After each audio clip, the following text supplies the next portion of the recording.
Hey everyone, it's Brian. Just a quick show note before we begin today. When we were recording this season 3, we were still wrestling with what to call the small, formative communities we often refer to that are helpful and even necessary in our journey into deep discipleship.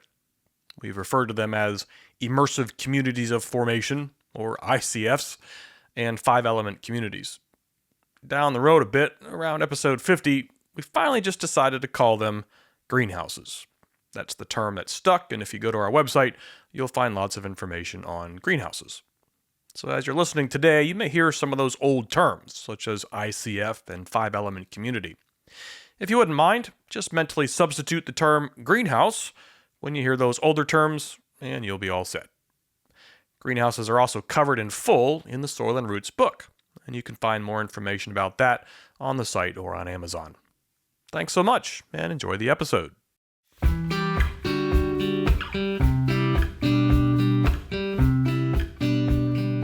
Hey there, welcome to the Soil and Roots podcast, digging beneath the surface to uncover those hidden ideas that form us and the church and even our culture. I'm Brian Fisher. This is episode 50, Trapped in the System.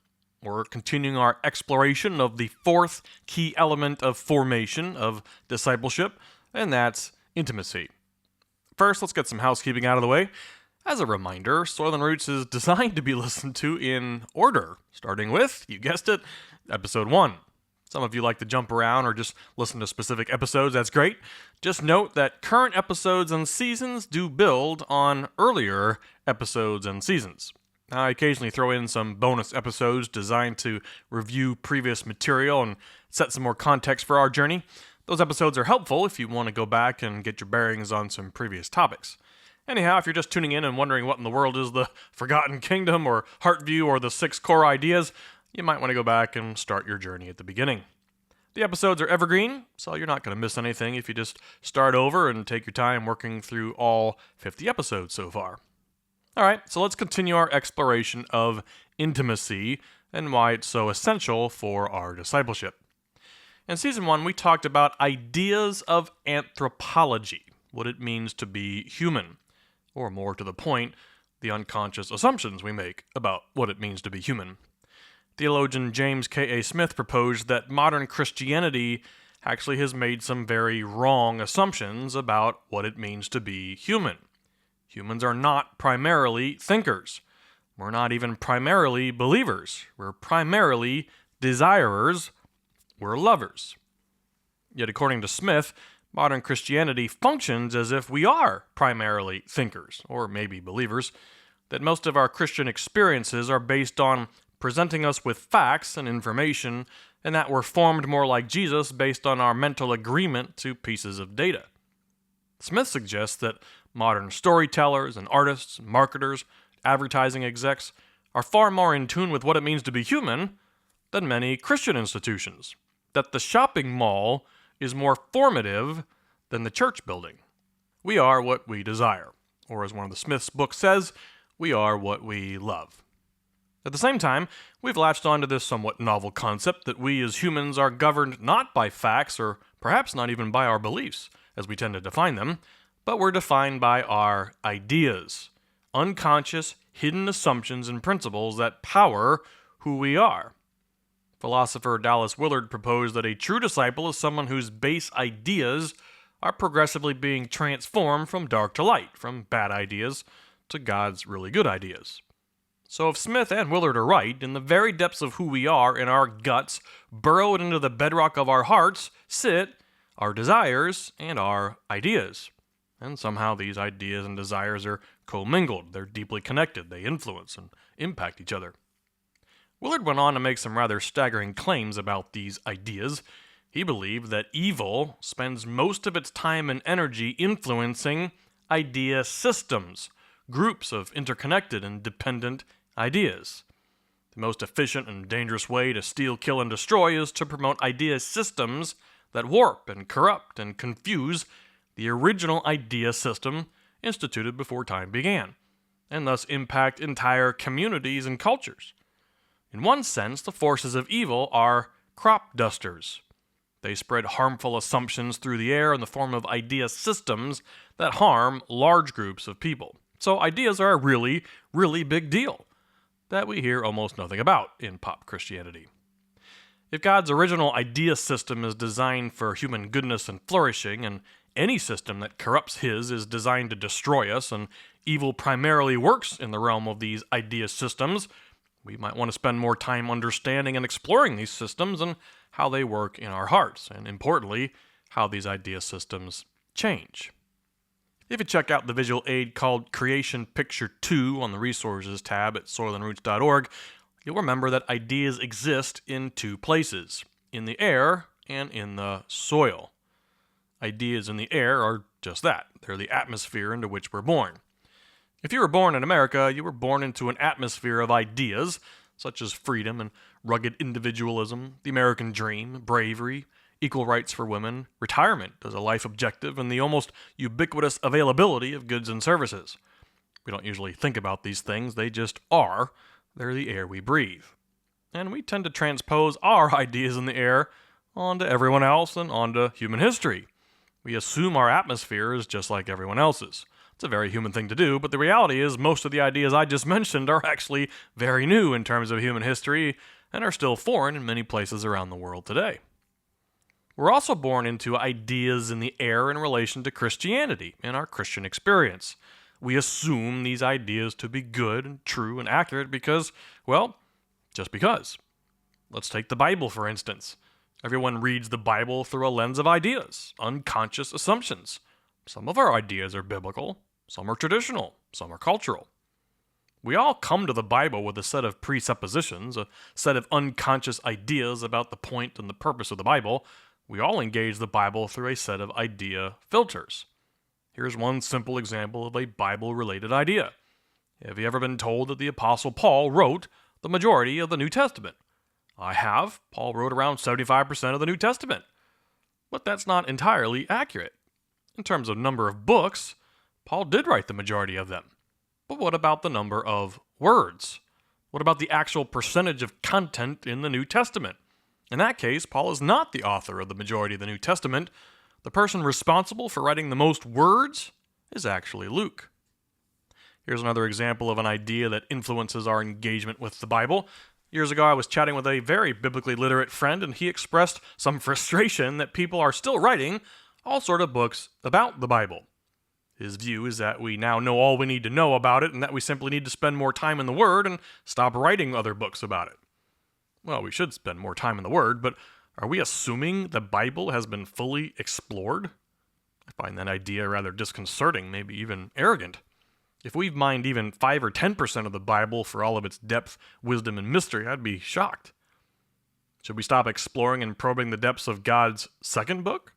Have we learned all we need to know about the created order? Have we learned all there is to know about biology or sociology or the human brain or the depths of the ocean?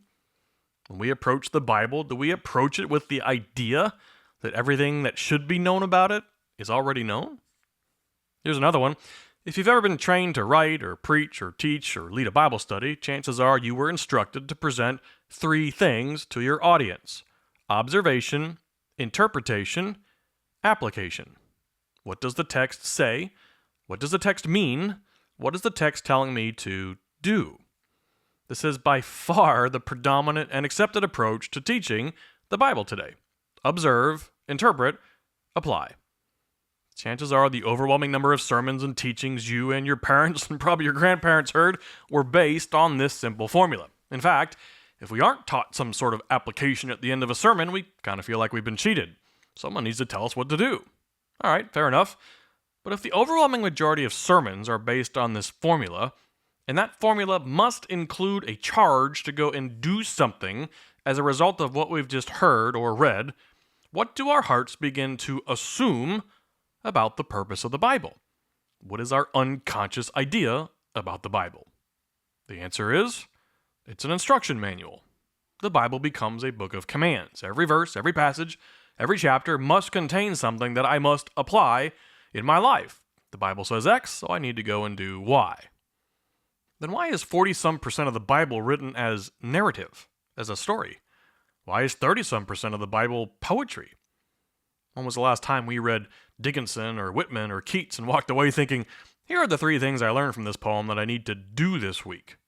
I don't think most people think the purpose of poetry is to instruct us on how to live our lives. Does the Bible contain instructions for living? Of course. But is that its sole purpose? Because if the only purpose of the Bible is to give us instructions, that sounds a lot like assuming human beings are primarily thinkers. Well, that idea presents some rather immediate problems. We love to read and quote Proverbs, trust in the Lord with all your heart, and do not lean on your own understanding. In all your ways acknowledge him, and he will make your paths straight. Proverbs is filled with do this and good things will happen language, and do that and bad things will happen language. So we might presume that if we just do the right things, we're going to enjoy straight paths and peace and prosperity. But then Ecclesiastes comes along and takes a look at Proverbs and says, yeah, it doesn't always work that way. And then Job comes along and calls the whole mess into question. Okay, so maybe the Bible isn't just a book of commands, but it's certainly a book of beliefs. The Bible surely outlines what we should believe, and sure enough, it does that. But if we're primarily lovers, if we're creatures of desire, if we're born into the world looking for someone looking for us, someone who will always be there for us, someone who deeply desires to have an intimate, trusted relationship with us, what if that is the core purpose of the Bible? What if the Bible is one of the ways the Creator intimately reveals himself to us and invites us to intimately reveal ourselves to him? What if the Bible is intended to capture our imagination, to enthrall us with its story, to mesmerize us with its artistry, its themes, its imagery, to provoke us to feel the joy and the heartbreak, the confusion, the jealousy, the passion of its characters? What if the primary purpose of the Bible is to form our desires, our loves, our ideas, to draw us into experiencing God? What if it isn't so much about us working on the Bible as the Bible working on us? So when we sit down to read the Bible or listen to a sermon, are we engaging simply to learn what to do or even what to believe?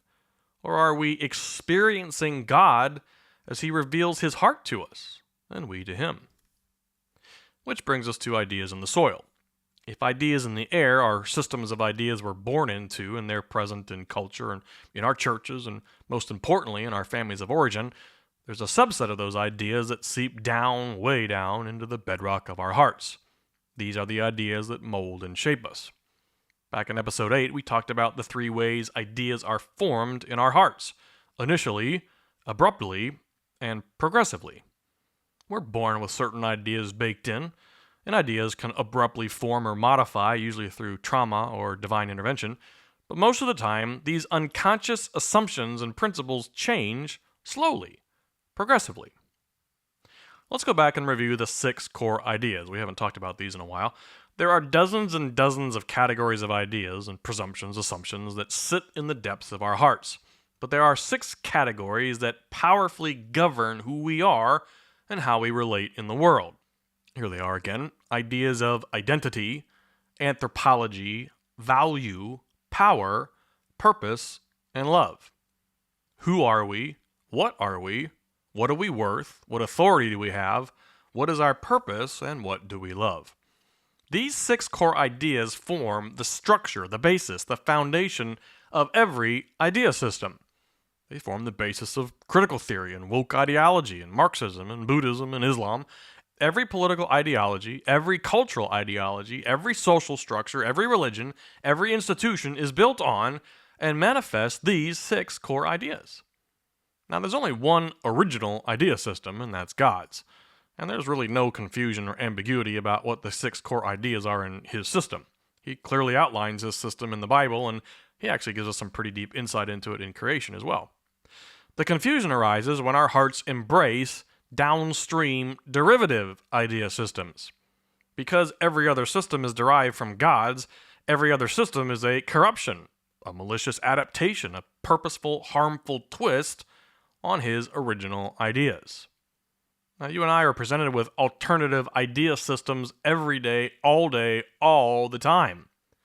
We can practice identifying idea systems whenever we want. The next time you watch a 15-second ad on social media, ask yourself the core questions. What is this ad telling me about who I am? What is it telling me about what I am? What's it telling me what I'm worth? What is it telling me about the power that I have? What's it telling me about my purpose? What is the ad telling me I should love? Every piece of music, literature, movie, TV show, sermon, political speech, book, video game, or app is promoting an idea system. Every single interaction we have with another person is promoting an idea system. Your personal story, your history, is filled with loads of people and a myriad of cultural mediums and messages influencing your heart's idea system. Now, if you're curious, just start a spreadsheet and map out the answers to the 6 core ideas in various idea systems. Think through the idea system behind critical theory or New Age. If you really want to pick a fight with your family, pick the idea system of a political party. Write out the answers to the 6 core ideas according to what God has already revealed in His books, and then write out the answers from any other system. This isn't a bad idea. Maybe I'll turn it into another visual aid. Anyhow, we'll quickly discover just how radically different the kingdom of God's ideas are from every other system we find ourselves in. It's actually quite shocking. So, for example, a few of the questions like, who are we and what authority do we have, might be answered this way in the kingdom. We are God's crowning creation made in His image, and we're made to love and reign with Him. Now answer the same questions in the idea system of critical theory. The answer might be, we are random products of evolution who are victims of oppression, and we must take the power we deserve. Obviously, these are 2 radically different sets of answers, and the answers have enormous impact on how we relate to God and ourselves and others and the entire world around us. Now, at this point, you may be wondering what any of this has to do with discipleship and cultivating appropriate intimacy in 5-element communities. What do idea systems have to do with becoming more like Jesus? Well, hear me out. We're going way deep into the soil now. Let's say you sat down and wrote out the answers to all 6 core ideas from your Christian perspective. In the idea system of Christianity, who am I? What am I? What am I worth? What power do I have? What's my purpose? And what do I love? Chances are what you write down would look very much like the lessons and things you've learned in church and Bible study and small group throughout your life. Very good. Chances are your answers are correct. They align with the idea system of Christianity. Now, what if I asked you to go back through the same 6 questions, but this time I asked you to quiet yourself, to lay aside the stock Christian answers and to write down your answers intimately and honestly? What if I asked you to answer these questions by looking at your 8 indicators? What you think, what you feel, how you behave, how you relate to people, your health, your words, and how you manage time and money. Let's say on the first round you answered the idea, who am I, with the theologically correct statement, well, I'm a child of God. But when you talk to yourself, when you think about yourself, do you relate to yourself as if you're a child of God? Meaning, do you talk to yourself the way that Jesus would talk to you? Do you care for yourself as a loving father cares for his child? What are your thoughts about other people? Do those thoughts match what God thinks about them? If every person is made in the image of God and is a work of a divine artist and is utterly unique in all of human history, do you think about other people in that context, whether they're in Christ or not? There's an excellent chance that some of our honest, quiet, reflective answers based on our 8 indicators are going to be different from our theologically correct answers. That's because the unconscious ideas that actually power our hearts don't always align with our beliefs. This is true for every person on the planet. If you want a visual reminder of how this works, there's a picture on the resources page called Heartview. You can download it for free. You'll see at the very center of who we are our ideas and desires, and our beliefs sit on top of our ideas.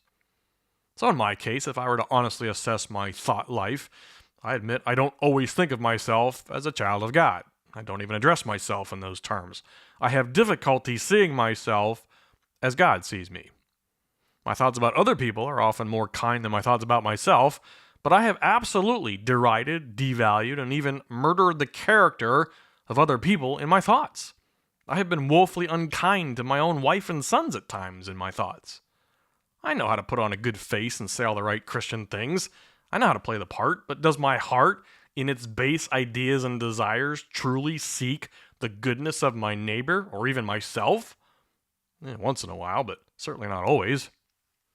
Should we talk about power? Should we compare the accurate Christian ideas of power with our own behavior? Does our behavior reflect someone who submits to the authority of the king of the cosmos, or, if we're honest, does our behavior reflect a heart that is generally trying to control the world around us, to gain the approval of other people, to protect ourselves and our all-too-important image and reputation, to consolidate and wield our power, to secure our financial power? Well, now we're getting real.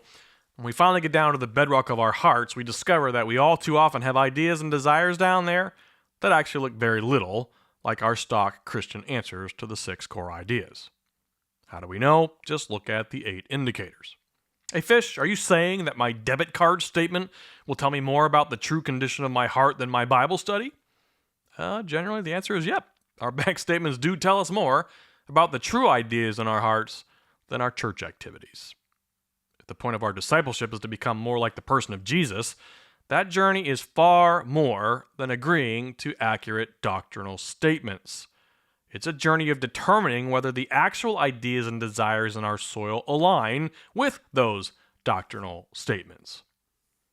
And now we come full circle to intimacy and community. Because if we go through the exercise of discovering that the base ideas and desires in our hearts don't always match up to what we think we believe, we're now ready for God to actually work in our hearts.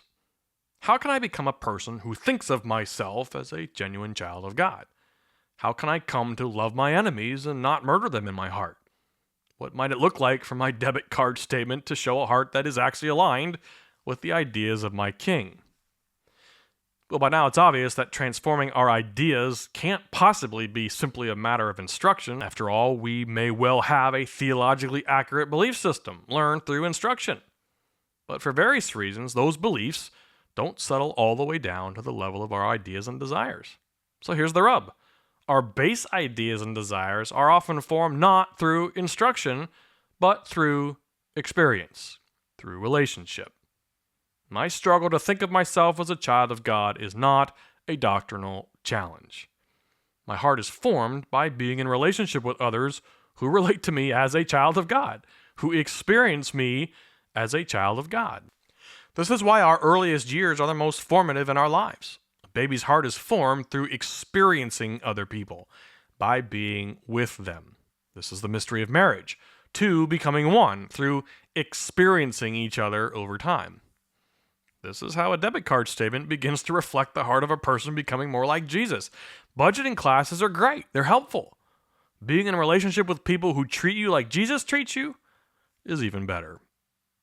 Ideas in their heart are not always formed through information. They're usually formed through relationship and experience with God, with others, with ourselves, and even with creation. And they're formed for the better when our hearts are open-handed and vulnerable with people who genuinely seek our goodness. As you might imagine, studying and understanding idea systems has unbelievable implications on everything from evangelism to counseling, from political theory to government structures, from media to the arts, from parenting to conflict management and healthy marriages and friendships. Oftentimes, understanding someone else's true 6 core ideas can provide enormous insight into their perspectives and views of the world. If you have an atheist or agnostic friend or family member, or maybe somebody who drives you crazy because they're on the other end of the political spectrum, trying to argue their theological or political position may not be particularly productive. Perhaps just listening to their story may provide some common ground. You might discover that your friend's theological or political position has far more to do with the unconscious ideas in their hearts formed by damaging or abandoned relationships more than by the position itself. If Dallas Willard and James Smith are right, and we are generally governed by the unconscious ideas and desires in our hearts, then the journey of a disciple is far more than belief statements and apologetics. Those are marvelous things, but as we've discovered, the deeper journey begins when we listen carefully to our hearts to determine if our ideas are even in sync with our beliefs. And if we're courageously curious, we invite our trusted communities into our hearts and stories with us. Just experiencing our community may be enough for some of our ideas to move towards the ideas of Jesus. It's a lifelong journey. It requires kindness, patience, a careful listening ear, time with God, with others, with ourselves, habits that encourage our efforts at being intimate, at being transparent. But it's a journey worth taking. And as we experience our hearts being formed, we become all the more patient, loving, and kind towards others on the same journey. In other words, we make disciples. Thanks for listening. For more information, check out soilandroots.org, and if you have a question or comment, email us at fish@soilandroots.org. We'll see you next time.